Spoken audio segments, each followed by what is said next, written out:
Aí galera, mais uma aula para você que está se preparando para o Enem, para o vestibular e também que está se preparando para fazer concursos aí no Brasil afora.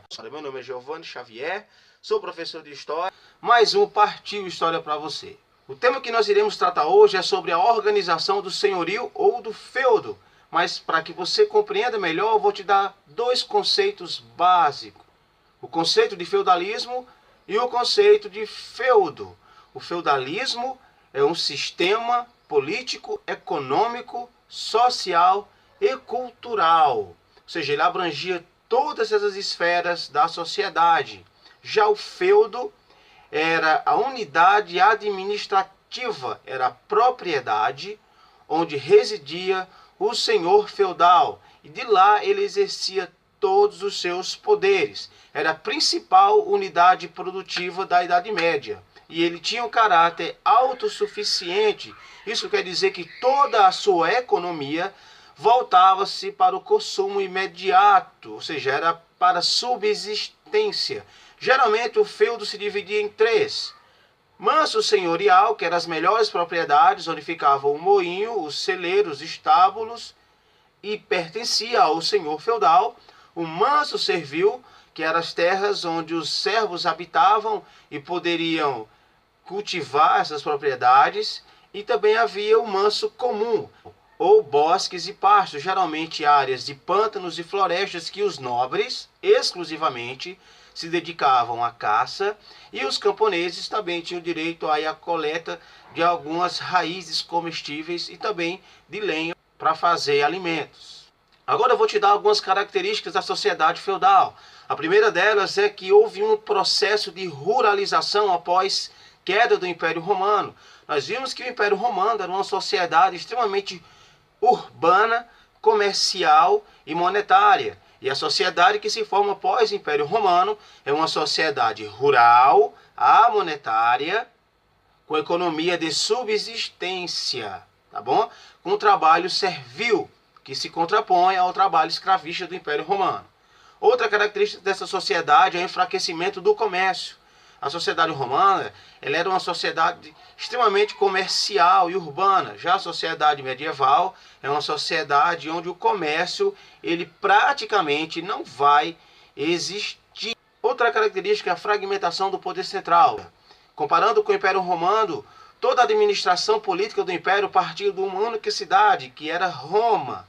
Já no período medieval, ou no sistema feudal, o poder era fragmentado. Cada feudo, como sendo uma unidade administrativa autossuficiente e autônoma, não dependia comercialmente do outro feudo. Por isso que o poder é fragmentado. E o rei existia? Existia o rei. Só que pelo fato dele não possuir um aparato militar consistente, ele não tinha como impor sua autoridade diante dos outros nobres. Então o rei, apesar de existir, vai ser uma figura praticamente simbólica nesse período. Outra característica é a supremacia da Igreja Católica, visto que foi a única instituição que sobreviveu à queda do Império Romano. Não só sobreviveu, mas como sai vitoriosa dessa queda do Império Romano, e a partir daí ela passa a moldar o caráter, o pensamento, a atitude do homem medieval. Uma característica também que eu não posso deixar de falar é a hierarquização da sociedade. A sociedade feudal era uma sociedade estamentária, ou seja, a posição do indivíduo era decidido através da sua origem de nascimento. Se ele nascesse pobre, permaneceria pobre. Se ele nascesse nobre, permaneceria nobre. Esse tipo de sociedade chama-se sociedade trinitária ou estamentária ou sociedade piramidal, tá bom? Porque o que melhor representa essa sociedade é uma pirâmide, onde no topo havia o clero, representado pela igreja, que possuíam muitas terras, muitas propriedades e também muita influência política e que monopolizavam de certa forma a salvação, controlavam a cultura, a construção do saber. E abaixo da igreja estavam os nobres. Os nobres tinham uma função específica nessa sociedade. Eles guerreavam, eles possuíam terras e poder político, e a sua obrigação era defender o feudo. E abaixo dos nobres estava o maior grupo social, que eram os camponeses. Apesar de ser maior, eram os mais pobres. A função do camponês era trabalhar para poder manter aquela sociedade estruturada. Então, uns rezavam, outros combatiam, defendiam, que eram os nobres, e outros trabalhavam, que eram os camponeses. Agora nós vamos explicar quais eram as obrigações servis. A primeira delas é a corveia, que consistia em trabalhar de 3 a 5 dias no manso senhorial, de graça. Ou seja, o camponês não ganhava nada por isso. Além da corveia, tinha a talha, que era dar mais ou menos 3/4 da produção ao senhor feudal. Havia também a captação. Era o imposto anual pago pelo simples fato de estar vivo. Então, o camarada estava vivo, ele tinha que pagar um imposto.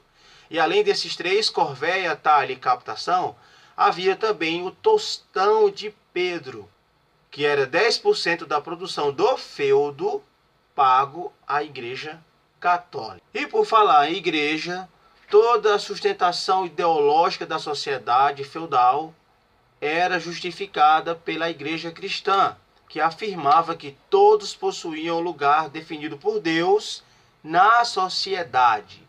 E questionar esse lugar era questionar os desígnios de Deus. Então, como o homem medieval tinha um medo muito grande de ir para o inferno, então, geralmente ele acreditava em tudo que o padre dizia. Por isso nós falamos que o homem medieval ele tinha uma concepção teocêntrica do universo. Ou melhor, que o mundo medieval era teocêntrico. E vale lembrar que a Igreja cristã era a instituição mais poderosa que havia durante a Idade Média. Era dona das melhores terras, exercia influência sobre reis, sobre nobres. Então, era muito difícil alguém questionar a sua autoridade. Não é que alguém não tentasse, mas não quer dizer que essa pessoa obtinha êxito, tá bom? Geralmente morriam queimados após serem torturados. Mas isso aí é outro assunto que nós vamos tratar mais na frente. Por enquanto, nós vamos tratar como funcionava essa estrutura, que era o clero secular, composto por padres, freiras, bispos e seus superiores, ou seja, eram aqueles que tinham contato direto com a sociedade, e havia também o clero regular, que eram aqueles que ficavam geralmente em mosteiros, copiando obras da antiguidade clássica, que eram franciscanos, dominicanos, carmelitas e agostinianos. Estas eram as principais ordens regulares que havia durante a Alta Idade Média. Então é isso aí, galerinha. Espero que você tenha gostado. Continue acompanhando o nosso canal. Se inscreva, se você não se inscreveu ainda, deixe seu like e partiu história.